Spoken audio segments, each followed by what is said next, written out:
El título que he puesto y sobre el que vengo reflexionando desde hace tiempo y muy especialmente para preparar este diálogo es Filosofía en tiempos de crisis. Entendamos aquí la palabra filosofía como reflexión en un sentido amplio. La filosofía podemos definirla de muchas maneras, pero en cualquier caso es el arte de hacer preguntas, el arte también de dudar, el arte de utilizar el pensamiento crítico. En su título aparecen ahí una serie de palabras: miedo, riesgo, incertidumbre, confianza, ética. Son descriptores en torno a los cuales puede ir girando la reflexión que he preparado para este rato. Yo me acuerdo de un hecho que tiene que ver con Valladolid, que los que en aquel momento estábamos estudiando filosofía y teología tuvimos conocimiento de ello y que continúa hasta nuestros días, aunque ha cambiado de significado las siglas. Era la Semana de Cine Religioso y Valores Humanos. Ahora se llama Semana de Cine de Valladolid. Esa Semana de Cine fue la que dio a conocer en España toda la obra de Ingmar Bergman, el director de cine sueco, y dentro de las películas que por lo menos los veteranos que en aquel momento nos aficionamos y vimos su cine, destacaba sin duda ninguna El séptimo sello, una película que yo he visto 1000 veces y seguramente muchos de vosotros también la habéis visto. Es una especie de metáfora basada en leyendas medievales y que refleja una situación que tiene que ver con el paralelismo de las crisis actuales. Es la baja edad media, un caballero que viene cansado de haber participado en alguna de las cruzadas y está con todo lo que ocurre en su tiempo. Ese caballero tiene también un escudero, se va encontrando con una familia de titiriteros, se va encontrando con la quema de brujas, se va encontrando con todos los fanatismos de la época. Recuerdo una escena muy dura donde están quemando, la Inquisición está quemando a una mujer a la que acusan de ser bruja, y cuando el caballero se dirige a ella y le dice: ¿qué te pasa? ¿Por qué te hacen esto? Dice: porque tengo el demonio. No lo ves en mis ojos, hasta los mismos monjes lo han visto. Una época de oscuridad, una época de fanatismo. En medio de todo aquello, quien se salva finalmente es una familia sencilla, formada por un matrimonio, un niño pequeño, la familia de los titiriteros. El final termina con música del cuarto tiempo de la Sinfonía Fantástica de Berlioz, que utiliza el tema del Dies Irae y van cabalgando todos hacia la muerte de alguna manera. Pero encierra la lección de cómo hay que buscar la salvación del ser humano, de la humanidad entera, por el camino de la sencillez, por el camino de la verdad, por el camino de la sinceridad. El séptimo sello, ese título, hace alusión a unas frases del Apocalipsis. Sabéis que el Apocalipsis es un libro de carácter profundamente simbólico, y yo he tomado, para terminar esta breve presentación, anécdotas incluidas, uno tomado del capítulo 5, que dice: y en la mano derecha del que estaba sentado en el trono vi un libro escrito por dentro y por fuera y sellado con 7 sellos. En el capítulo 8, otro versículo dice: y cuando finalmente el Cordero rompió el séptimo sello, se hizo en el cielo un silencio como de media hora. Como después el ángel, el incensario, lo llenó con el fuego del altar y lo lanzó sobre la tierra. Al instante retumbaron los zigzaguearon los relámpagos y tembló la tierra. Esta es la forma dramática de hablar del final de los tiempos, con un mensaje positivo final donde triunfa. En torno a esto, y no centrándonos solo en la gran crisis que padecemos desde hace tanto tiempo, y con esas incertidumbres, desconfianzas, miedos, la pandemia, evidentemente, pero vamos a referirnos también de una manera más genérica a otras crisis. En muchísimos casos, porque, por ejemplo, la crisis de la pandemia o articulada en torno a este problema de la humanidad entera, se generan otras crisis, como es la brecha entre los pobres y los ricos, como es también todo lo que tiene que ver con la economía y con el desorden. Sobre esto vamos a reflexionar.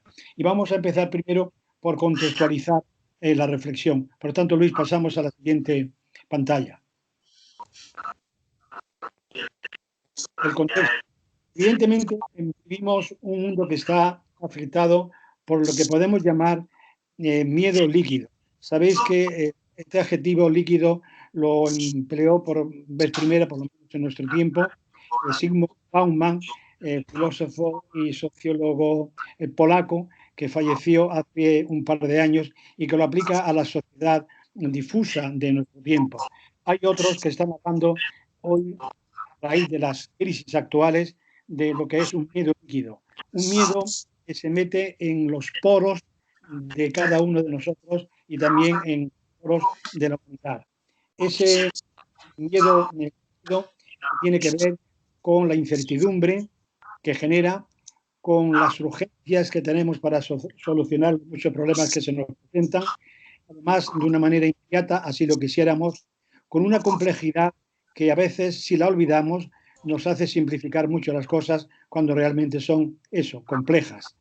Con relatos paralelos. Uno de los problemas que tenemos actualmente es que hay una multiplicidad de relatos y relatos contradictorios. ¿Qué son relatos? Maneras de contar la realidad, maneras de acercarse a ella. Y naturalmente eso genera lo que los músicos dirían una cacofonía, un mal sonido y dificulta muchísimo el discernimiento. Creo que vivimos en una especie de psicosis colectiva y contagiosa, fundamentalmente por varias razones que de manera breve voy a enumerar. En primer lugar, la diferencia pasado que nos pueda enseñar algo, es algo nuevo. Seguramente que también la virulencia de la pandemia, en contraste con las organizaciones para defenderse de la proliferación de propuestas que son irresponsables o equivocadas, esa especie de apagones informativos, de toxicidad también de las redes sociales. No me encuentro entre los que critican por sistema las redes sociales. Creo que precisamente durante este tiempo están cumpliendo una función positiva en muchos casos, pero no debemos olvidar que tienen también mucho el peligro de la toxicidad, polémicas entre los responsables públicos, entre los expertos, informaciones confusas, búsqueda de chivos expiatorios y ausencia, sin duda ninguna, de líderes sociales en general. Esto da lugar a esto que yo he llamado de alguna manera una especie de psicosis colectiva y contagiosa. Pasamos al siguiente párrafo y de todas maneras podríamos hacer como una síntesis en continuo que sería del seréis como dioses, del que nos habla el Génesis cuando son tentados los primeros padres en ese relato simbólico que constituyen los 5 primeros capítulos del Génesis. Seréis como dioses, esa promesa un tanto fáustica ha existido siempre en la historia de la humanidad y creo que es una llamada, por el contrario, como eso, a seamos humildes, es decir, pisemos tierra. La situación nos ha situado, es decir, nos ha puesto en nuestro sitio. Cuando decimos, hemos puesto las cosas en su sitio, hemos puesto a esta persona en su sitio, es que la hemos situado realmente bien. Por tanto, entonces, hemos pasado a seamos humildes, pisemos tierra y pongámonos todos en nuestro sitio. Pasamos al siguiente renglón. Es evidente que algo que está dando color al contexto del que, a partir del cual nosotros podemos reflexionar, se caracteriza, de otras muchas cosas, por un egocentrismo. Evidentemente, la filosofía descubrió la potencia, el carácter del yo, del sujeto, pero eso en nuestro tiempo está teñido de egocentrismo. Está teñido también de una especie de pantalla sucesiva por la influencia de los medios. con la consiguiente confusión entre lo real y lo virtual. Hay muchas veces que dice uno, pero esto es verdad o me lo han contado. Igual que cuando a nuestros le contábamos una cosa que se nos hubiera ocurrido y ellos nos preguntaban con habilidad, pero papá, ¿esto es verdad o es un cuento? Entonces teníamos que enseñarles, o por lo menos lo procurábamos, estoy seguro que vosotros también, hacerle ver esas diferencias que hay, que sucede entre lo que nosotros nos hemos imaginado. Hay una prevalencia de lo exterior, del parecer frente al ser, según esa distinción que Eric Fromm hizo tanta lucidez. Hay una especie de bulimia, solamente de alimentos, sino de cosas. El que consume más cosas, el que ha visto más cosas, el que tiene más experiencias es mucho mejor. El que tiene muchos like, me gusta en lo que dice a través de cualquier medio de comunicarse con los semejantes parece real. Y hay una frase que se dice mucho, yo la escucho en gente joven, esto es lo que hay, como diciendo, tienes que aguantarte como somos. Si no te gusta, pues esto es lo que hay. Tendría un sentido positivo si dijéramos, esto es lo que hay, es decir, tenemos que partir de la realidad y por eso me estoy refiriendo a... Pasamos a la siguiente frase. Y es que... Luis Fernando, te iba a interrumpir un poco. Voy a ver si consigo pasar a la pantalla que nos vemos todos y hacer que corten el micro, porque me están diciendo que es que se oye mucho ruido de alguien de fondo que no ha cortado el micro. Si no te importa, hacemos un breve descanso. Vaya, para comprobar eso. Cuando tú me digas, te tomo el texto. Sí. Debemos de cortar micros todos. Emiliano tiene el micro cortado. Yo qué sé, yo no entiendo de esto. Desactivar sonido. Sí. Ahora, no. Sí. No, todavía no se ha... No se cortaba el micro. Parece, no, voy a tener que seguir, pero Vicente tiene el micro también cortado, están todos cortados, vaya, no... RF, ¿quién es? Ramón Fuentes, Ramona Fuentes.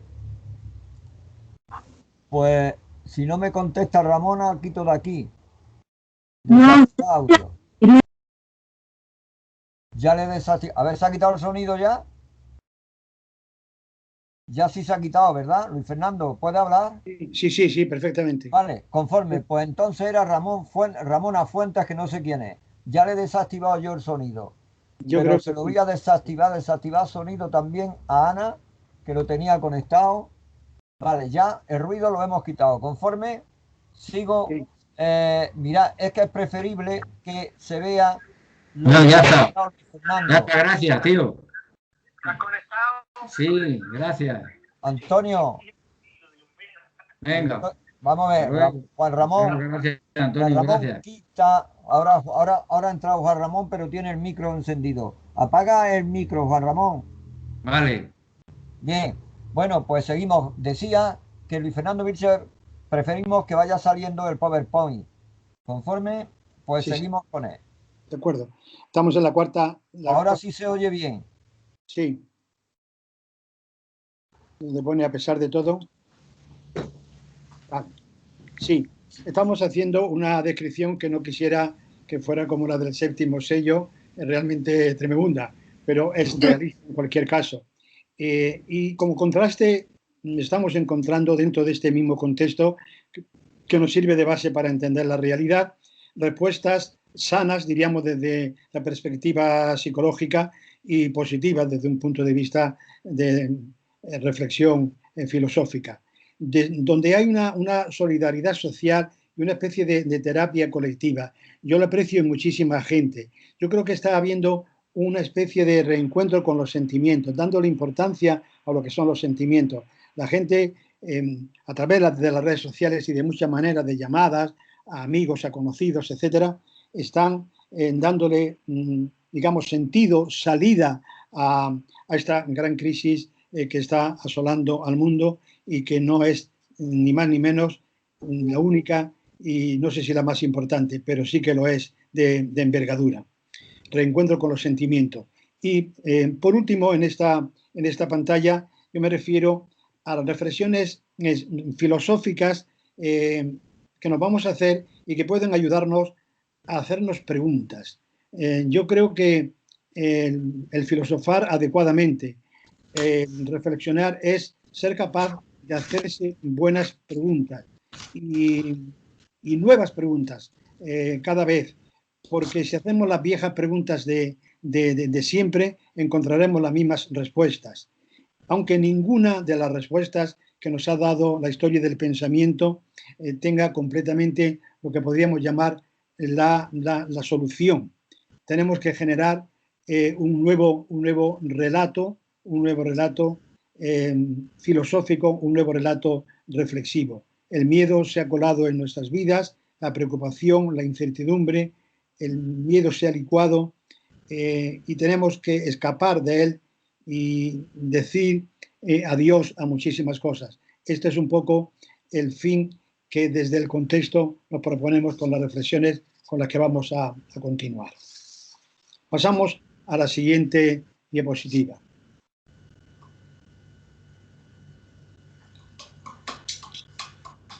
Esto es que va a hablar uno. Sí, uno que da la charla, que es Luis Fernando Vilches Martín. ¿Quién es? Sí, un profesor. A ver, puedes cortar, Ramón, corta, te corto, te desactivo el audio. Ya está desactivado. Bien, veis que he tratado de ver que se pudieran hacer las dos cosas a la vez, pero no puede ser. O sea que realmente seguimos. Luis, a mí me ha ocurrido aquí una cosa que pone configuración de cookies y demás. Puede no habilitar todas y demás, de modo que pongan no habilitar para que no estorbe esto, supongo. Aquí no sale nada en pantalla, ahora estoy a pesar de todo. Sí, Luis, pues yo he perdido un poco aquí esto. No sabía que una cosa que no acierto. Ya está. Vale, ahora. Luis, vale, perfecto. A pesar de todo, esto estaba ya del anterior. Pasamos a la pantalla donde se habla de las crisis. ¿Vale? Sí. ¿De acuerdo? Bueno. Digo, para no darle vueltas a lo mismo que hemos visto, como en un principio Luis y yo habíamos pensado que sirviera un poco de recapitulación. Por tanto, el contexto queda claro, un contexto duro, difícil, agridulce, incierto, pero es el contexto en el que nos encontramos. Es un contexto que podemos llamar de crisis, un contexto crítico. Las crisis son de muchas formas, pero tomemos la misma raíz de la palabra crítica, crisis, y tiene que ver con Crinein, con saber juzgar de alguna manera. Yo recuerdo a este respecto algo que decía Breton en uno de sus breves artículos, siempre muy jugosos, de la iglesia, de la fe. Decía, cuando uno entra en una iglesia se tiene que quitar el sombrero, por lo menos es de rigor, pero no es obligatorio cortarse la cabeza. No podemos renunciar nunca al pensamiento crítico, al pensamiento que nos haga discernir adecuadamente de todas las cosas. Las crisis, yo no veo ahora la pantalla, pero tienen que ver son oportunidad para ejercitar el juicio, para elegir, para ejercitar el discernimiento y para tomar decisiones después de un proceso. De alguna manera, una crisis es la terminación de un acontecer en un sentido u otro, algo que termina y algo que se puede abrir. Por eso, no pocos, me referiré a ello más adelante, entienden la crisis como no un castigo que nos haya caído ahí de una manera trágica, sino como una oportunidad. Pasamos al siguiente renglón, donde se habla de crisis individuales, crisis colectivas, crisis normales, crisis excepcionales. ahí podríamos hablar cada uno de lo que conoce, sin duda ninguna, y es, insisto, el paso de una etapa supuestamente normal o a veces con intentos de renovación que en muchas ocasiones se percibe como un abismo y siempre con incertidumbre. Siempre se percibe con esa incertidumbre. Yo puedo confesar, como podríais decir cualquiera de vosotros, pero bueno, por diversas circunstancias me he tenido que comunicar con muchísima gente, sean grupos o sea a nivel individual, desde la ayuda psicológica, y realmente hay desde las personas que sienten como si estuvieran ante un abismo al que se pueden caer, y la inmensa mayoría, en cualquier caso, como una incertidumbre. Seguimos con otra frase cuando decimos que en general las crisis son crisis de creencias, crisis de creencias. Lo podíamos, digamos, concretar con esa frase usual en la forma coloquial de comunicarnos, que dice: yo creía que, pero resulta que no es así, que se creía no estaba en lo justo. Cuando yo me marché a Nava del Rey para el noviciado, fui unos días antes a despedirme de mi abuelo paterno, que granadino también, de Escúzar, por cierto, aunque él había nacido en Huélago, pero ejerció siempre de maestro en Escúzar, en pleno temple de granadino, y de alguna forma ya empezaba a hablarse de los satélites artificiales, de los Sputnik, aquellos satélites rusos. Los más veteranos recordaréis bien esto. Y él, que era un hombre creyente, pero con un cierto tinte fundamentalista, decía: a ver, hijo mío, eso no puede ser. Los satélites solamente los puede crear Dios. El ser humano no puede crear un satélite. Por tanto, eso es una falacia. Cuando ve, uno oye o lee muchas de las negatividades con las que se pronuncia mucha gente, no dejo de recordar lo que decía de alguna manera mi abuelo en este caso. Pasamos al siguiente.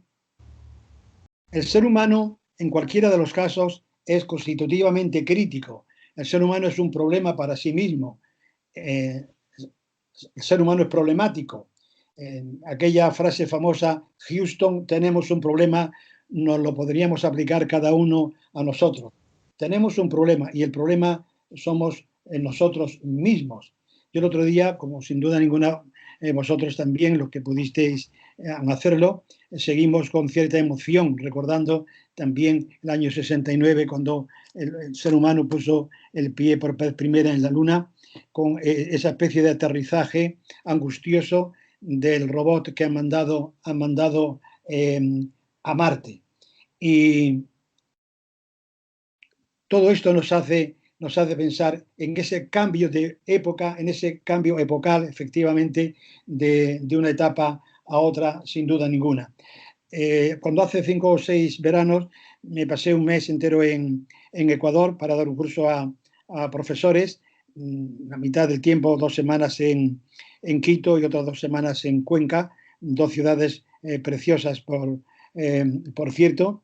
Me encontré con la experiencia más hermosa que como profesor he tenido en mi vida, y es la gran educación de todos aquellos profesores. Un aula con más de 100 profesores, cuando querían preguntar, se levantaba cualquier persona, levantaba previamente la mano, se ponía de pie y decía: doctor, tengo una inquietud. Doctor, tengo una inquietud. Esperaba a que uno diera la respuesta que creía conveniente, decía muchas gracias y se sentaba. Como me parecía una cosa poco usual en nuestros hábitats académicos y demás, siempre me pareció un regalo aquella experiencia. Tengo una inquietud, tengo un problema, tengo algo que problematiza mi vida. Yo mismo soy un problema y nadie por mí puede encontrar realmente la solución. Esa es la profunda crisis del ser humano, más allá de las crisis universales que nos puedan afectar. Las crisis universales que nos afectan a todos las hacemos nuestras y se convierten en nuestras crisis. Siguiente renglón. No todas las personas detectan las crisis, evidentemente. En este sentido, podríamos decir que los filósofos, los pensadores que nos ayudan a lo largo del tiempo, a lo largo de la historia, nos han ayudado. Parece que hubieran dispuesto de un radar especial, ese papel iluminador que han tenido siempre los intelectuales de los que hablaba en un famoso escrito nuestro filósofo Ortega y Gasset.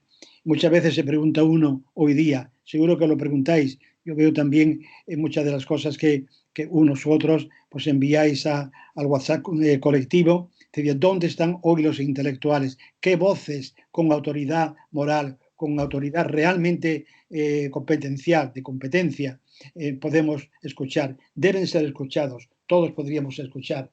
Bueno, pues por eso tenemos que acudir, debemos acudir, es necesario acudir a filósofos y pensadores que iluminan la realidad. Filósofos de todas las épocas, aunque ninguno se arrogue la verdad en exclusividad, porque no existe esa verdad. Como decía también Salvador Espriu, el poeta catalán, la verdad es como un mosaico que se parte en las diversas teselas y después para que recobre su esplendor hay que unirlas. Pues bien, la verdad es la unión de todas esas teselas, de todos esos trozos de cerámica que se hayan partido por nuestras diferencias. En este sentido, vale la pena aludir, siguiente renglón, a lo que está surgiendo, y lo veis tanto vosotros como yo, en respuestas supuestamente salvadoras. Hay una especie de, diría yo, de supermercado de soluciones mágicas.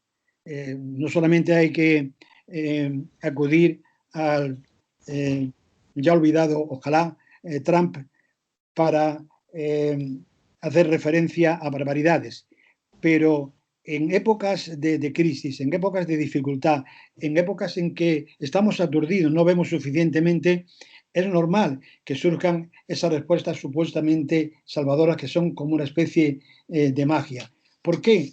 Porque, y en este caso apliquémoslo a la situación que vivimos con la pandemia, todas estas palabras me parece que podrían definir los sentimientos de muchas personas. Seguro que detrás de cada una de las palabras que yo vaya diciendo podríais poner vosotros una figura, una persona, una cara o muchas.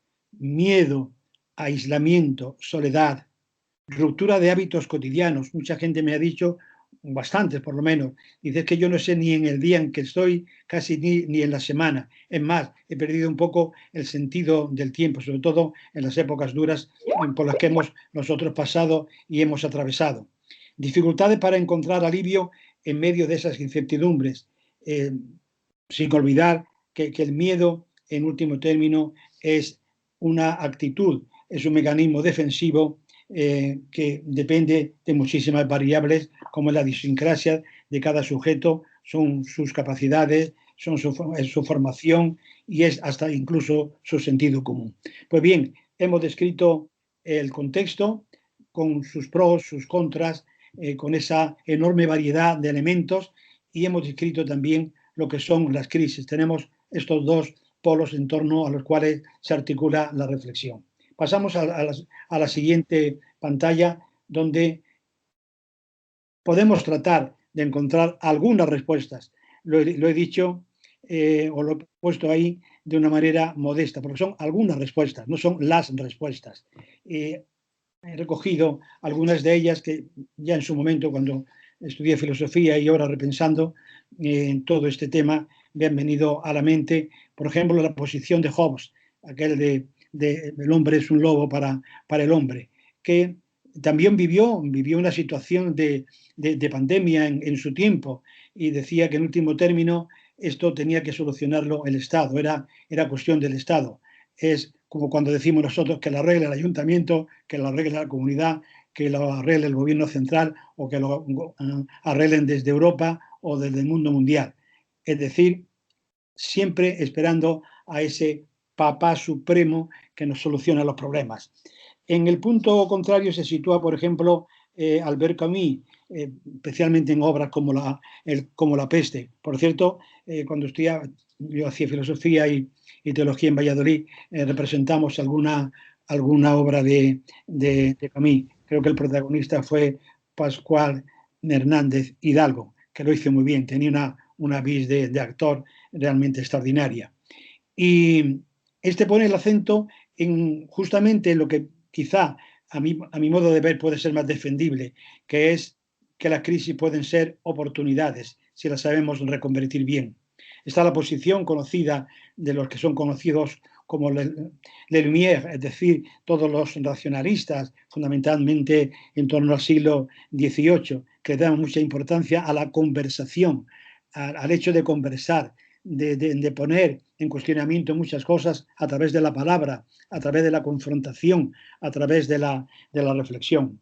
Hume, empirista, como bien sabéis, hablaba del respeto mutuo y también de la conversación. O ya más recientemente, Hannah Arendt, esta filósofa judía ella, que escribió un libro realmente controvertido, pero iluminador por otra parte, que es La banalidad del mal, donde habla del caso de Eichmann, uno de los últimos capos de los campos de concentración que encontraron y lo ejecutaron los israelitas después de haberlo raptado de Argentina, donde residía.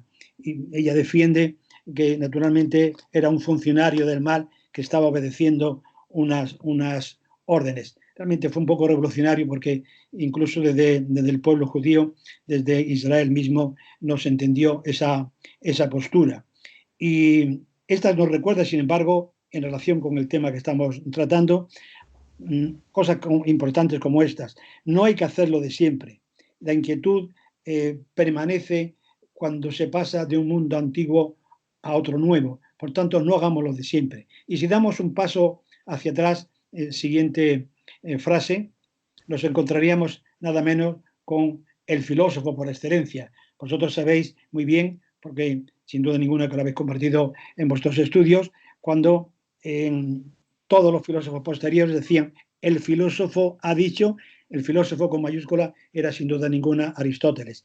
Y habla de estos tres constitutivos del ser humano: el logos, que es el pensamiento; el patos, que es el mundo emocional; y el ethos, que es el mundo de la ética, el mundo de la moral. Si nosotros utilizamos para dar respuestas desde la filosofía, desde el pensamiento reflexivo, a todo lo que pueda ser crítico, solo desde la racionalidad, nos encontramos con caminos sin salida. Si lo hacemos solo desde el mundo emocional, podemos patinar, podemos equivocarnos sin duda ninguna, porque los sentimientos son precisamente los elementos más difíciles de gestionar bien por el ser humano. Y el ethos, la razón ética que nos lleva al comportamiento moral, es la que debe, en último término, culminar esas reflexiones que unen lo lógico con lo emocional. En la siguiente línea me refiero a Ortega y Gasset. Ya he hecho una referencia en relación con los intelectuales, y habla de una palabra con la que él juega de alguna manera, o dos palabras, que son la espera y la esperanza. Él distingue como en nuestro idioma también en otro, como en francés, ¿no? Una cosa es l'espoir, que sería la espera, y otra cosa l'espérance, que es la esperanza. Pues bien, la espera es algo que significa en último término aguardar, es tener expectativas, pero lo que nos configura como seres humanos es la esperanza, que es una posición totalmente activa. Yo no espero a que sucedan las cosas, sino hago algo, lo que está en mis manos, para que ocurran, para que sucedan, sin duda ninguna. Siguiente línea. Evidentemente, a la hora de encontrar estas respuestas en la filosofía, en lo que los pensadores nos han dicho, tanto los clásicos como los actuales, podía haber hecho una alusión también, me viene en este momento, pero no quisiera que se me olvidara, aunque fuera ya de algo que hemos comentado en líneas anteriores, sería la posición de Boecio en un libro precioso, librito que vale la pena acudir a él, como a los grandes clásicos, que es El arte de la consolación. El arte de la consolación. Yo creo, cuando me refería antes que en esta etapa se han descubierto también aspectos positivos. Me refería justamente a esto, ese arte de la consolación que mucha gente ha ejercitado respecto a su propio ámbito familiar, cuando han tenido la desgracia de padecer la despedida de algún ser querido, o también en otros ámbitos. O lo que decía Unamuno frente a esa exterioridad del mundo. Me parece que es en el libro Notas de Andar y Ver, cuando él dice, se está diciendo por aquí, por allá, de una forma o de otra, arriba, abajo, hacia la izquierda, hacia la derecha. Yo creo que la palabra con la que tenemos que reconciliarnos es la palabra hacia adentro, hacia esa interioridad. Uno tenía algunas influencias del pensamiento de San Agustín, que sabéis también le da mucha importancia a todo eso. Esa perplejidad y ese desvanecimiento de creencias firmes que muchas veces pasan desapercibidas de alguna manera. Pensad, por ejemplo, en esa perplejidad que ha ocurrido entre todos nosotros cuando creíamos que la sanidad española era la mejor del mundo. Pues ahí es nada. O creíamos que esto era cuestión de poco tiempo. Se va a cumplir un año donde quien os hable, quien comparte esto con vosotros, me encontraba en Argentina. Viajaba el día 7 de marzo para dar una serie de conferencias a posgraduados en la Universidad de Buenos Aires, y después había otra programada al final del país, allí al fin del mundo, en Ushuaia, en una universidad relativamente nueva. Total, llegamos el día 7, el grupo de profesores de la Complutense, y nos encontramos que en el propio hall nos decían que el curso se había suspendido. Había nada menos que 400 alumnos matriculados en los diversos cursos que se ofrecían para esa experiencia. Ahí estuvimos callejeando durante 4 o 5 días y nos tuvimos que venir ya en el límite cuando empezaban los vuelos a plantear problemas, y llegamos aquí, la fecha bien presente la tenéis todos, la madrugada del 13 al 14 de marzo. Pero fijaos, en aquel momento todavía había algunos de los compañeros que decían, bueno, esto será a lo mejor cuestión de un mes o 2. Yo creo que con que el curso pues se posponga a mayo o a junio, que todavía ahí están con clases, podemos hacerlo. Pues bien, esa sería esa especie de creencias que podíamos tener, ese desconcierto, y ahora el desvanecimiento de creencias o cosas que podíamos creer también firmes. Ocurren también cuando desde el pensamiento se ha querido a lo largo de la historia acudir a soluciones, lo que ponemos en el renglón siguiente, la aparición de recapitulaciones. 2 grandes ejemplos de recapitulaciones. Uno es el caso de Plotino, que recapitula muchas cosas de Platón, o es el caso de Santo Tomás. Santo Tomás fundamentalmente es un gran sintetizador. Por cierto, también lo que decía Santo Tomás era tenido por algo absolutamente sin controversia ninguna, sin discusión. Pero en el fondo eran búsquedas tomando de aquí y de allá para encontrar una solución a los problemas del pensamiento, a los problemas que el ser humano se estaba haciendo en ese momento. Y por último, en esta diapositiva está lo que ha ocurrido, y yo creo que debíamos sentirlo de alguna manera. No me he referido a esto que te pone aquí ahora Luis, muy bien, gracias, a esas trascendencias provisionales, una especie de vuelta al Areópago, donde se encontró con cultos a todas las religiones, nada menos que San Pablo, y dijo aquello en ese discurso tan bonito del capítulo 17 de los Hechos, donde dice, veo que soy muy religioso porque aquí tenéis estatuas para todos los dioses, pero falta solamente una estatua, que es el Dios desconocido al que del que yo vengo a hablaros. Como aquellos oyentes estaban muy pagados de sí mismos, le dijeron, amigo Pablo, otro día te escucharemos. Esto me lleva también a la última frase, que es donde ponemos, Luis, retiro del intelectual a la soledad y al silencio. Esta es la tentación que hay hoy en muchísimos pensadores, y por eso no salen a la luz pública. Esperaríamos de ellos más, por lo menos me encuentro entre pierdo la esperanza de que eso suceda. El retiro del intelectual a la soledad y al silencio porque siente que no le hacen caso. Yo leía recientemente páginas de algunos de los contemporáneos que podían decirnos cosas interesantes y que están retirados de alguna forma al silencio. Como quien dice, ¿para qué hablar? ¿Para qué hablar? Es verdad que el silencio puede ser productivo, como recomendaba tanto Santa Teresa de Jesús, en el convento de la Encarnación que ella funda y que se puede visitar allí en Ávila, con tal de que no sea en época de invierno porque se coge la 1, y allí en el locutorio donde están esas rejas que conservan las carmelitas, ponía una de dos, o no hablar o hablar de Dios, que en la casa de Teresa esta ciencia se profesa. Bueno, es una llamada a ese silencio reflexivo, que es una manera, en último término, de reflexionar, que es una manera de pensar, es una manera de hacernos preguntas nuevas, preguntas profundas y tratar de buscar esa solución.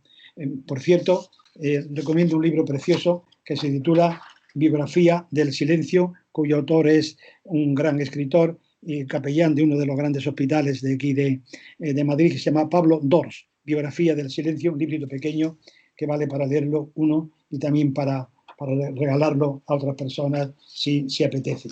Y pasamos a la penúltima de las transparencias, que sería algunas claves para afrontamiento de todo lo que es crisis, de lo que son crisis en plural, partiendo de los contextos que hemos definido.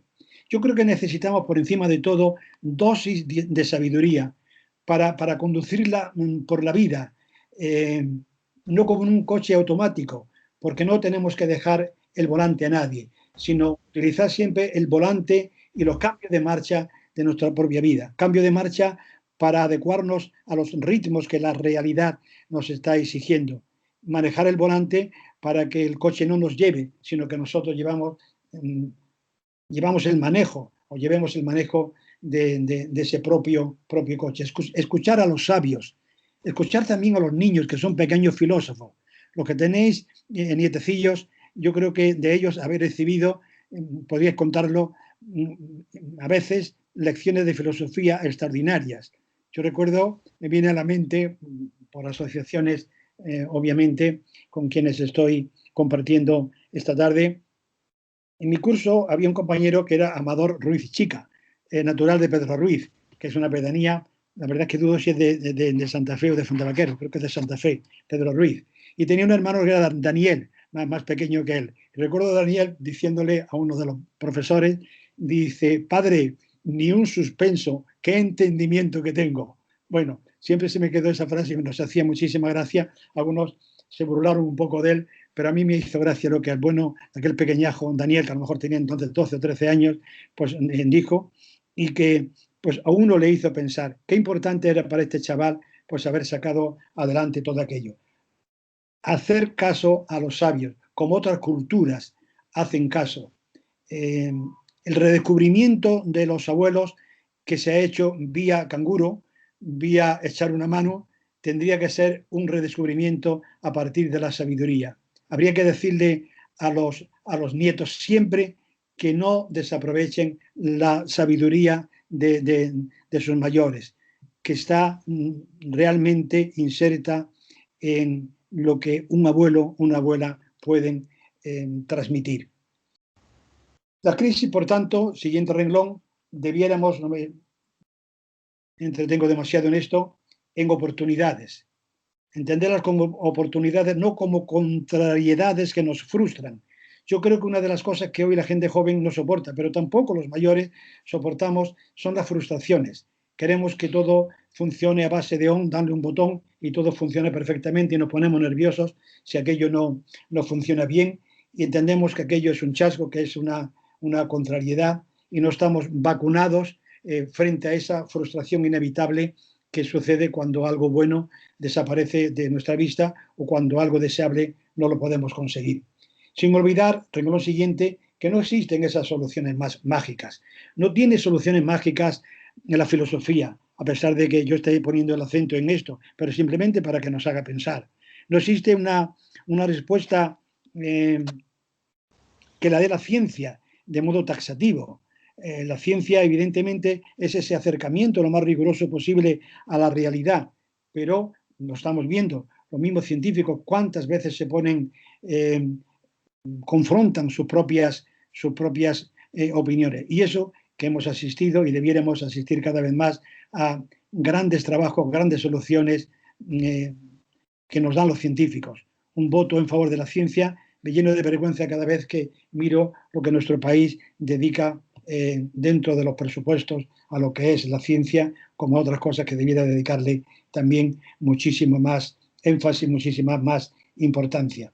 No hay, por tanto, soluciones mágicas, pero son soluciones que nos pueden servir de brújulas. Evidentemente, la filosofía, estoy intentándolo compartirlo con vosotros esta tarde. La ciencia, por supuesto, y sin duda ninguna, desde quien tiene la creencia, las religiones, y lo digo en plural porque todas, de una forma o de otra, tratan de hacer de brújulas para el comportamiento del ser humano.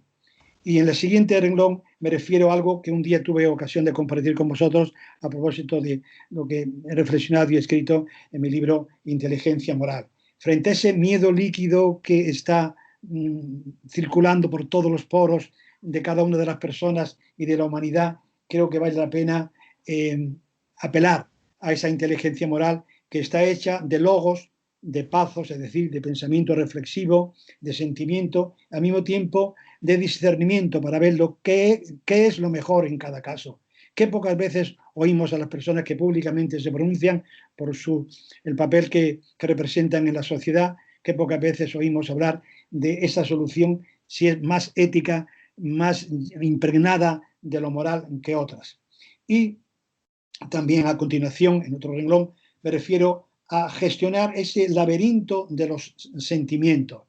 Los sentimientos, yo así lo he expresado metafóricamente algunas veces, son como esas cerezas que se van enganchando unas a otras. Por cierto, amigo Vicente, yo creo que teníamos unos cerezos por allí también en Azallanas, donde yo creo que le echábamos mano alguna vez con alguna reprimenda del padre Manuel Luis o de alguno de los socios que decíamos que eso no podía hacerse. Pero algunos nos hacíamos amigos de Santos, que era el encargado de la finca, y yo creo que alguna cereza que otra pudimos coger. Pues bien, algo así le pasa a los sentimientos, uno engancha uno y a continuación vienen otros. Y no veo mejor forma para empezar esto que pisar tierra, pisar ese humus. Fijaos cómo humus es la raíz de humildad. Humildad, también lo decía Santa Teresa, es andar en verdad, es pisar tierra de alguna manera. Y esto nos ayuda sin duda ninguna a gestionar bien los propios sentimientos, que es lo más difícil. Los sentimientos son lo que nos hace feliz en la vida o lo que nos hace desgraciados. Pero sin duda ninguna tendríamos que empezar por ahí. Y no paseemos, decimos en la siguiente frase, no paseemos, como dice el amigo Sabina, también se puede citar en estas cosas serias, por el bulevar de los sueños rotos, sino por territorios de sueños recobrados. O no seamos, como dice él también en alguna de sus canciones, no seamos la gente que está apuntada a la cofradía del santo reproche, sino seamos personas que desde la esperanza piensan y sobre todo trabajan para que otra realidad en la propia persona y en la de que nos rodean sea realmente distinto. Sueños recobrados, sueños posibles, sueños reales. No seamos, en la última de las frases, profetas de calamidades. Si nosotros aludimos a los profetas del Antiguo Testamento, podían ser más o menos duros, pero había siempre un canto de esperanza final. Seamos cantores de un coro en armonía. Para eso tenemos que reconocernos todos como perpetuos novatos. No somos todólogos como los que van a las tertulias y parecen que entienden absolutamente de todo. Yo quedo pasmado. Entonces han debido estudiar 18 cosas, 18 carreras a lo largo de la vida, sino seamos perpetuos novatos. Reconciliémonos con lo incierto de la vida frente a lo seguro. ¿Qué cosas hay seguras? Pues no muchas. Crear y recrear esos modos de proximidad, lo nuestro, pero también lo de los otros. Las personas siempre serán mucho más importantes que las ideologías, que los propios símbolos. La persona es el centro de la realidad humana. La persona es el centro de lo ético, es el centro de la moral, debe ser el centro del pensamiento y de los sentimientos. Aprendamos también a ser pontífices, es decir, creadores de puentes en medio de las dificultades que esto suponga siempre en la vida. Riámonos un poco de nosotros mismos. Si hay por medio una cerveza especial Alhambra, pues tanto mejor. Y riámonos de nuestras contradicciones, de nuestras equivocaciones. No perdamos ese sentido del humor que nos ayuda a relativizar las cosas. Abracemos nuestra fragilidad y la fragilidad de los otros. Seamos comprensivos con los demás y al mismo tiempo mantengamos la mirada en el horizonte mientras tenemos los pies en la realidad. Y sobre todo practiquemos todo eso que podemos llamar también de alguna manera el aliento, ese aliento con el que nos dice también el Génesis, Dios crea el mundo, infunde ese ruaj, que es aliento, sopló e infundió el alma en nuestros primeros padres, según el relato del Génesis. Seamos alentadores los unos de los otros, demos aliento. Y ya para ir concluyendo la última de las pantallas, yo creo que estamos en una especie de sala de espera. Estamos en una especie de sala de espera leyendo las revistas que nos ponen allí en la sala de espera para calmar la ansiedad, sobre todo si va uno al dentista. Lo que tenemos miedo al ruidito ese que uno escucha cuando le toca esperar turno para que te atienda el dentista. Pues mira, tenemos la ansiedad y siempre hay alguna revista que nos puede calmar la ansiedad para el tiempo. Pero eso es una sala de espera. Estamos, como se diría en la obra dramática de Bertolt Brecht, esperando a Godot, que por cierto la representamos también estudiando yo teología en Valladolid, esperando a Godot. Godot juega con la palabra God o Gott en alemán, Dios, y es ese ser que nunca acaba de venir porque no están haciendo los interlocutores que hablan entre sí, no están haciendo uso de la esperanza, sino de la simple espera. Y lo que tenemos que hacer es lo que propongo en la siguiente frase: pasar de la sala de espera y poner el móvil de nuestra vida en modo esperanza. Cuando se hace un viaje en avión, especialmente si son de los largos, sabéis que se avisa respecto al uso de los móviles y se dice póngalo ustedes en modo avión. Pues bien, utilizando esa expresión, pongámonos, situémonos en modo esperanza. En tercer lugar, viene la otra línea: caminemos hacia una ética del consuelo y de la compasión. Necesitamos consolar, necesitamos ser consolados, necesitamos pedir consuelo. Hay una ética de la compasión y del consuelo que yo la centraría en la ética vecinal. Como dice el Papa actual, los santos del piso de al lado, la gente buena o la gente simplemente que son nuestros vecinos y respecto a los cuales podemos practicar esa solidaridad, ese consuelo, esa compañía, aunque solo sea llamar a la puerta, como nos pasa a nosotros, que nuestra vecina de enfrente es una mujer de algo más de 90 años, que vive sola, gracias a Dios está muy bien, pero cuando llevamos 3 o 4 días sin verla o simplemente un par de ellos, pues tocamos a la puerta para preguntarle, se llama Adela, decirle: Adela, ¿estás aquí? ¿Cómo te encuentras? Y esa ética vecinal debiéramos. Aprendamos también a lo que decimos a continuación con esos 3 latinajos que vienen muy bien. Así recordamos un poco el latín que aprendimos muchos en Santa Fe y que nos ha servido a lo largo de la vida. En la cuarta frase, ex oriente lux. Esa es una expresión que se hizo clásica a partir incluso de la Edad Media. La luz viene de Oriente. Claro, pensando en lo que fue la cultura griega, en la cultura también de Oriente, en un sentido del Oriente cercano y del Oriente lejano. Pero yo le haría una traducción o una acomodación aquí. Volvamos a todo aquello que para nosotros es luz. Es curioso que la palabra luz en la Biblia, en hebreo, se dice Yehi, que tiene la misma raíz que Yahvé, es decir, que Dios. Y en la Biblia significa vida, alegría y liberación. Bueno, pues esto nos viene de muchas de las raíces que tenemos, tanto las filosóficas como también aquellas que proceden de libros fundamentales para nosotros, como pueden ser los de la historia de salvación.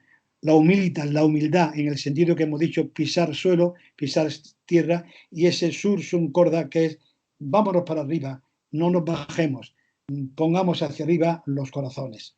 Viene bien también lo que señalo en la siguiente conclusión de muchas de las cosas que llevo dichas: unas copas de buen humor, unas copas de buena música, de buen humor que no sea igual a tonterías, sino que sea realmente aquello que nos hace relativizar las cosas y que nos hace pasar un buen rato. Más de una vez hacéis sonreír con alguna de las intervenciones que algunos enviáis en WhatsApp, y bueno, pues es una manera de dar un sentido al paso de todos estos días. Cuando somos capaces de reírnos de nosotros mismos, pues me parece que estamos poniendo las cosas en su sitio y los pies realmente en el suelo. Y lo de la buena música es fundamental.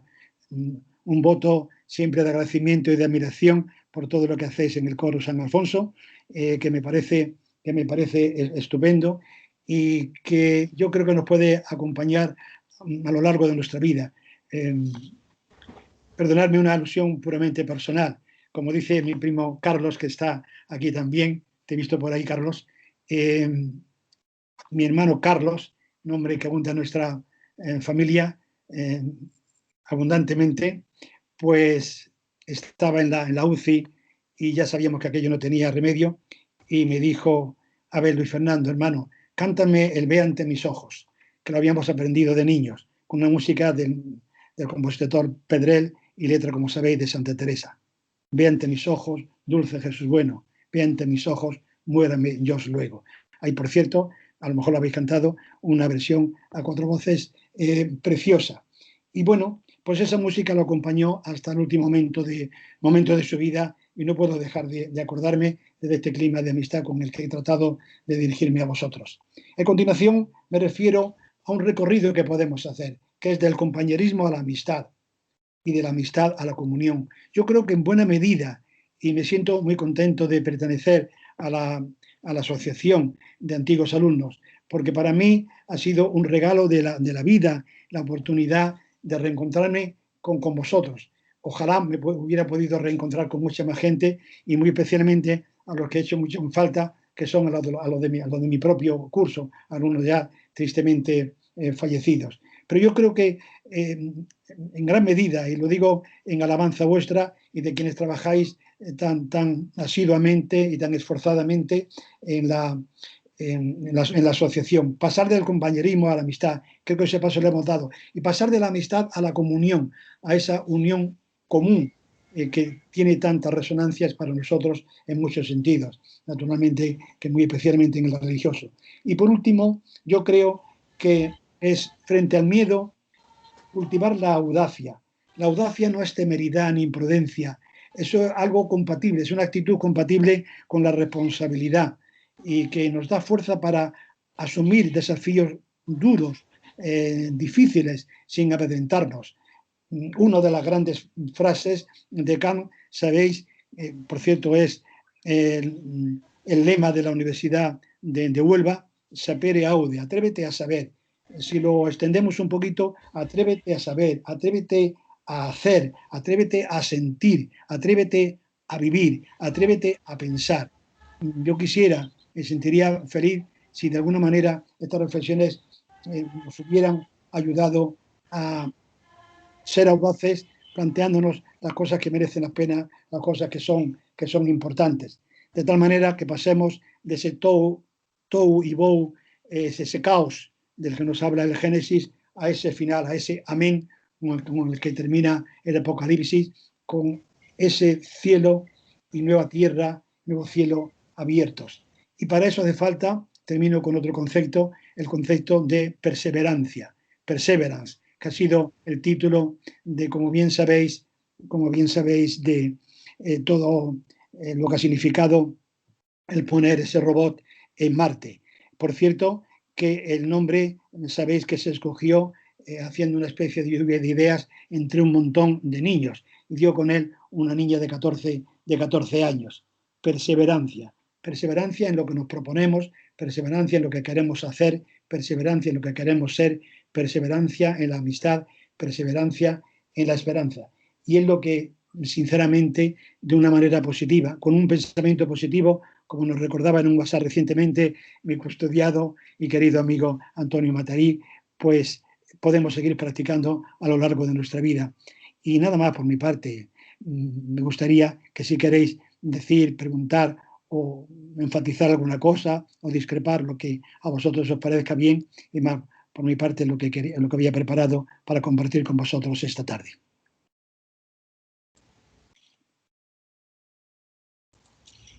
Bueno, aquí no sé si estaréis escuchando un momento lo que decía Luis Fernando, ¿lo escucháis?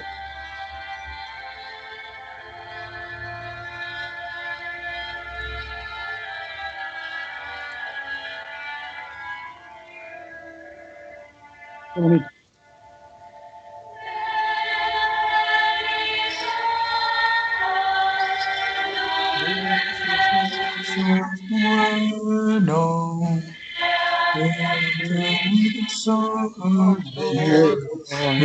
Ellos luego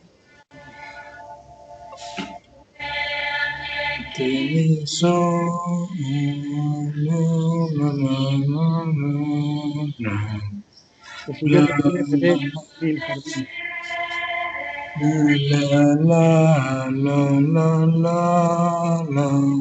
Flor de Serafines, Jesús Nazareno, ve ante mis ojos, muéreme yo luego. Sí, bueno, sí. pues si queréis hacer alguna pregunta, aquí en la parte baja tenéis una mano que dice levantar la mano. Mira, yo voy a levantarla ahora, ¿ves? Ya aparece ahí y entonces yo le daría la palabra. Veo que ha levantado la mano aquí Cabrero, ¿no?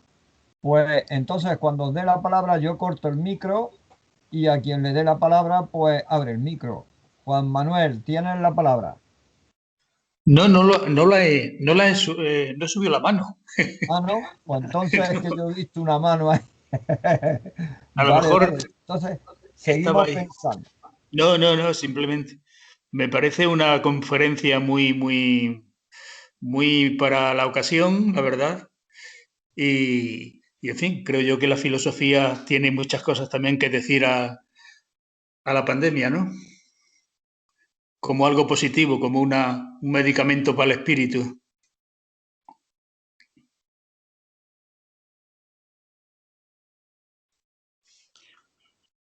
Como la poesía, que tú nos envías de vez en cuando alguna poesía, ¿no? No me equivoco. Sí, Qué buena memoria tiene. mando de vez en cuando una poesía. Exacto. Yo soy también del gremio de la filosofía, ¿sabes? Yo también hice la especialidad de filosofía y he sido profesor de instituto en la filosofía. Pues hay que reivindicarla en los institutos y en los colegios. Qué torpeza el olvido de la filosofía en los estudios, en el currículum escolar. Sí. Parece que otra vez está en la picota y parece que está pues peligrando seriamente en el plan de estudio futuro. Como también ya ha sido desterrado, como quien dice, el griego y el latín, pues casi lo mismo. ¿Más preguntas? ¿Algún comentario con nuestro Luis Fernando? Sí, tiene la palabra Juan Ramón Salamanca. Ya te bajo yo la mano y ya puedes darle al micro. Ya está dado.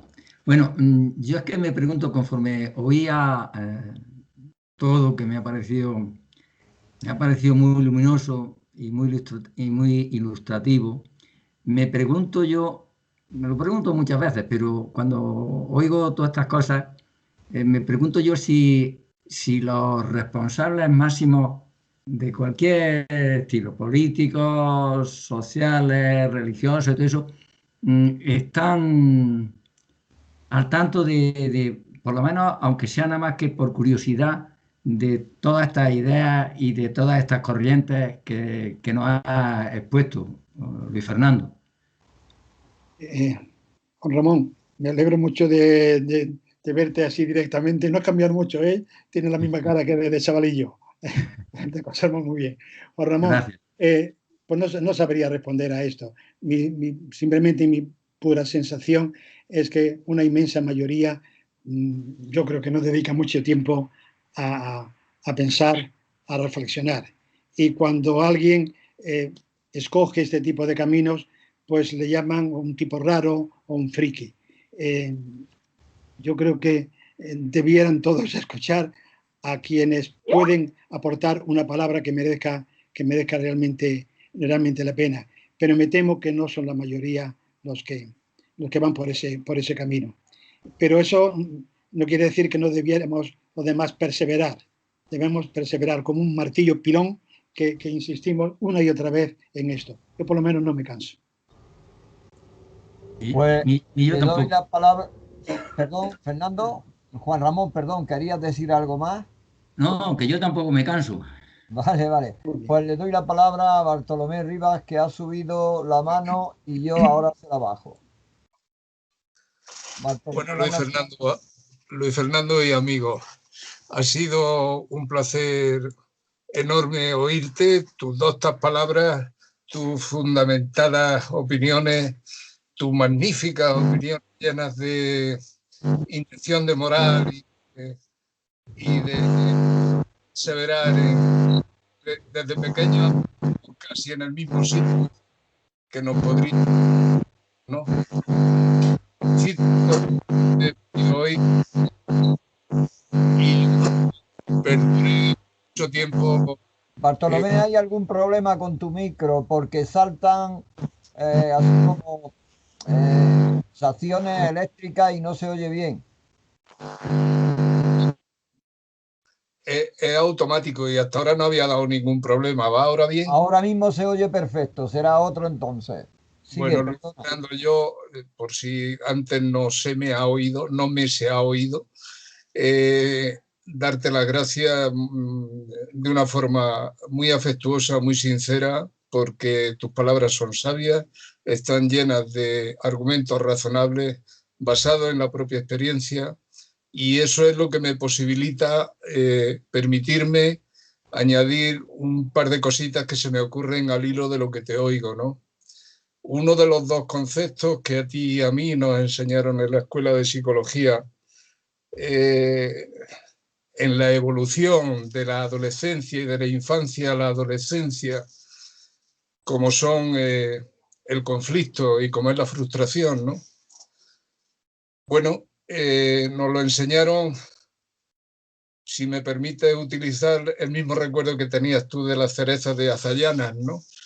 El niño que en un momento determinado quiere cerezas de Azayanas y que no se da cuenta que están en Granada y yo quiero cerezas de Azayanas, ¿no? Y no se lo pueden dar y se frustra por eso y pasa muy mal rato.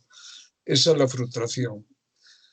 ¿Por qué? Pues por una situación que impone una distancia y que esa distancia es quien mide que las consecuencias de esa distancia le llevan a esa situación, no lo tiene en cuenta y al no tenerlo en cuenta sufre. Eso llevado a la situación que ha posibilitado tu magnífica exposición, reitero mi agradecimiento, Luis Fernando, creo que a la par lo que falta, es decir, mi abuela que era de Montoro, de Córdoba, y los cordobeses, como todos los andaluces, tienen mucho de sabiduría vieja, decía, como muchos de nuestros padres, ¿no? Que a Dios rogando y con el mazo dando.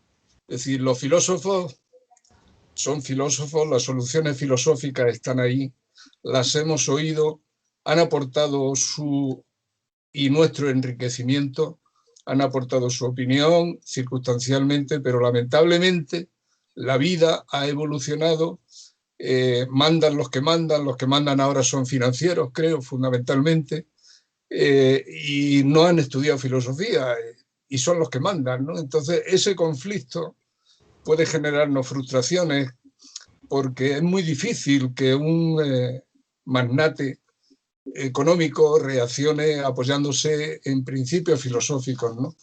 Y la pedagogía que pudiéramos tener con ellos, yo creo que tú lo sabes, de experiencia igual que yo, Luis Fernando, lamentablemente choca con el argumento definitivo. Esto es lo que hay, ¿no? Esto es lo que hay, que tú lo apuntabas como una de las causas más que mejor retratan la situación de desesperanza en la que estamos asumidos. Yo asumo como propia tu invitación.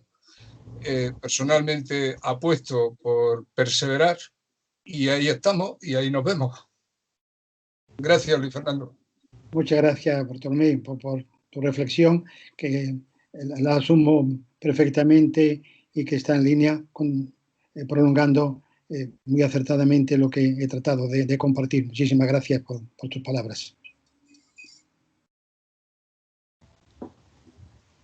Bueno, pues si hay alguien más que... Bueno, yo, Luis Fernando, ya sabes, yo te mando un abrazo online y de verdad que eres único y tenerte aquí es un lujo. Y perdona que te hayamos, un tío como tú, te hayamos hecho esperar.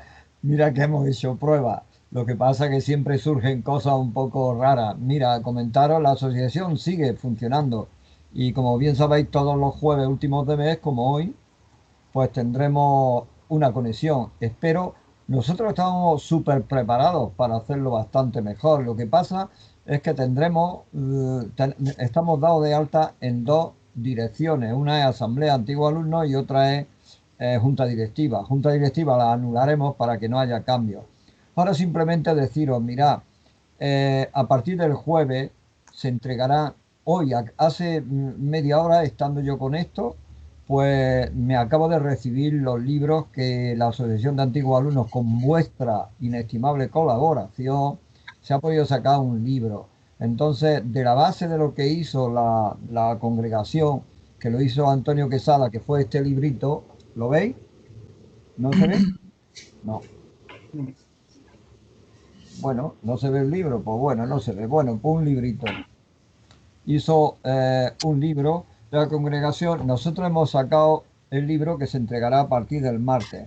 Hemos sacado este libro dedicado al Padre Paz y no sé por qué razón ahora no se aprecia, pero el libro, compartiendo pantalla y haciéndolo en 2 segundos muy rápido, comenzar a compartir.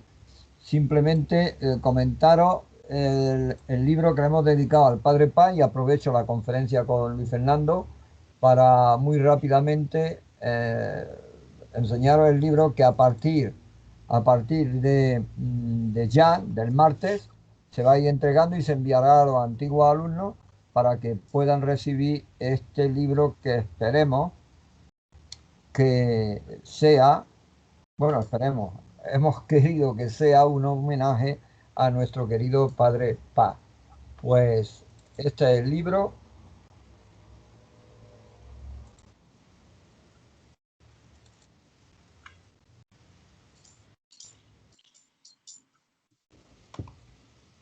El libro está ilustrado. La parte que hizo primero Antonio Quesada es una parte dedicada concretamente a toda la historia del Padre Paz, por supuesto. Y después nosotros lo que hemos hecho es agregarle algunas de las cosas que teníamos. Estáis viéndolo ahora el libro, ¿verdad? Sí. ¿Se aprecia? ¿Se ve? Sí, sí. Yo no lo veo.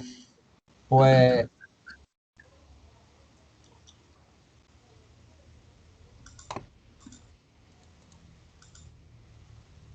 este es el libro concretamente, y ya acabo de recibirlo. Esta es la cara primera. La cara segunda, hemos cogido un cuadro de Manolo Pérez, y aquí ya empezaría, bueno, y le hemos dedicado esta parte que, como sabéis, porque lo he anunciado más de una vez, el libro iba a pagarlo la asociación y entregárselo a sus antiguos alumnos, pero concretamente ha querido Santiago Campos Martínez, ha querido costear el libro y se le entregará a todos de una forma gratuita, también si va a ser así.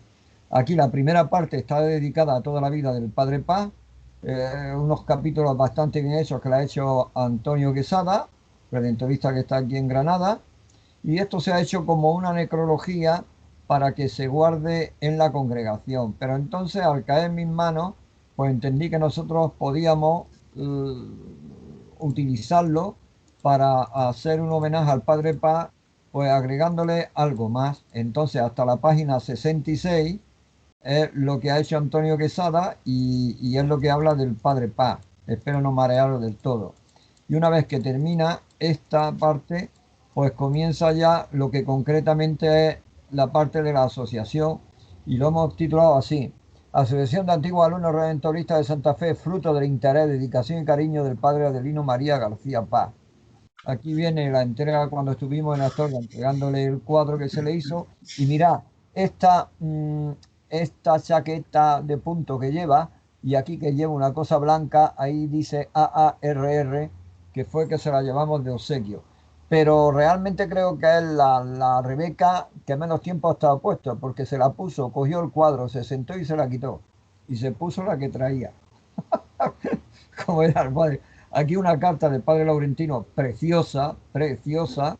Después hablo un poco sobre la asociación, que ya lo teníamos publicado, pues se ha extractado un poco.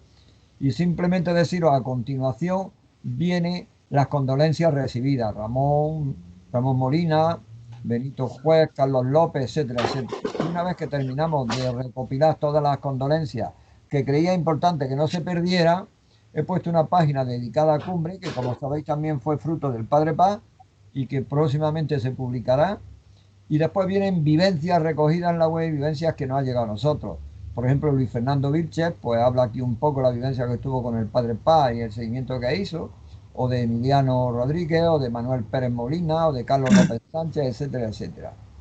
Y unos poemas que le dedicaron. El último poema que he puesto, fíjate, es de nuestro querido compañero Triviño, que como sabéis murió hace unos pocos días. Y hizo este poema tan precioso al Padre Paz. Hemos terminado con el himno de los antiguos alumnos y hemos puesto unas pocas fotos que recogen un poco el cariño que la asociación le tiene al Padre Paz. Y bien, este es el libro que a partir del jueves se estará entregando y posteriormente me pondré en contacto con vosotros para aquellos que no puedan venir a recogerlo siempre que estén fuera de Granada, pues se les pueda enviar. Pues por mi parte, nada más. Sigo agradeciéndole a Luis Fernando pues este rato, este detalle tan a gusto que hemos tenido y procuraremos publicarlo en la web. ¿Queréis hacer algún comentario? Antonio Mezcua, te veo muy callado. Claro, tienes el micro apagado.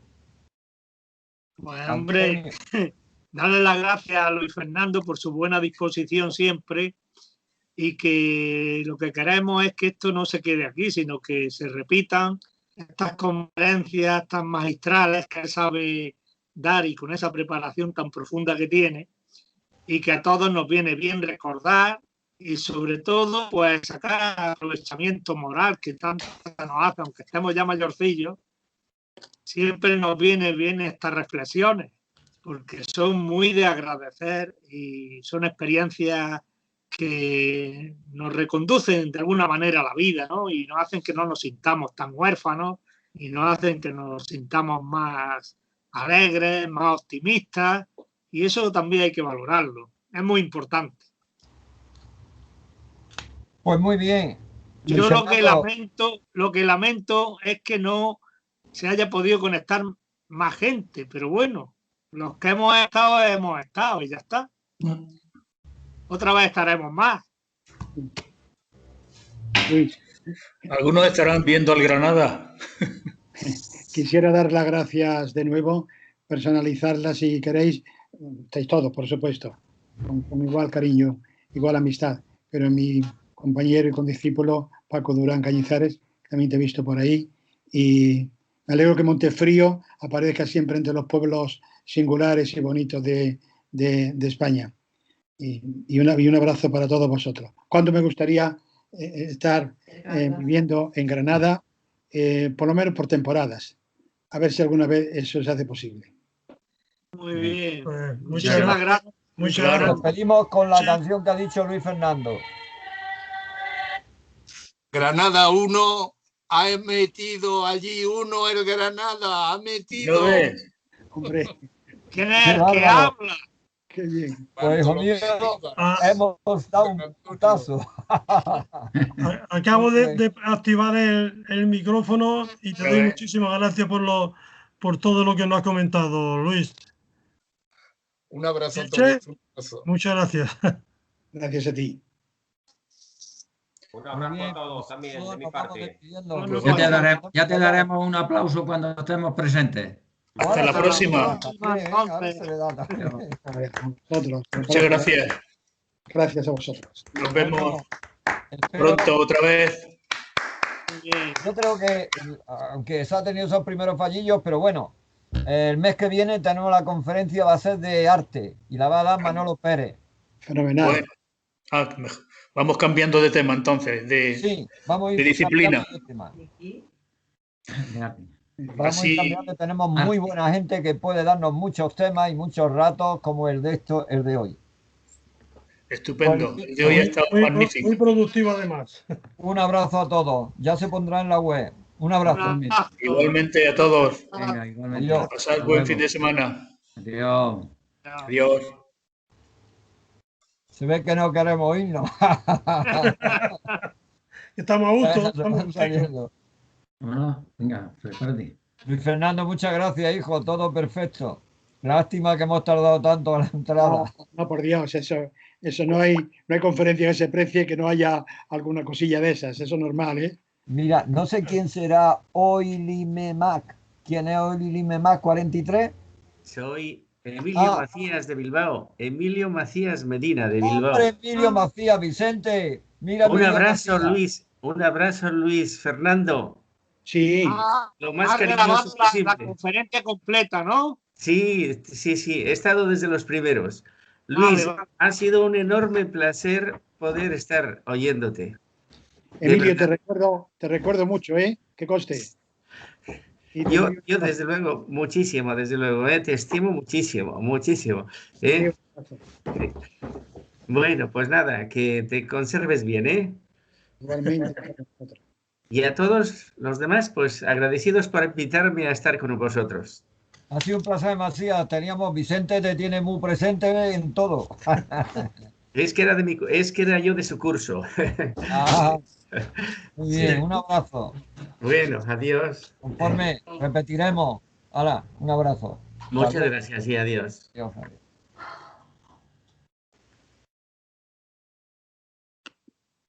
Pues ya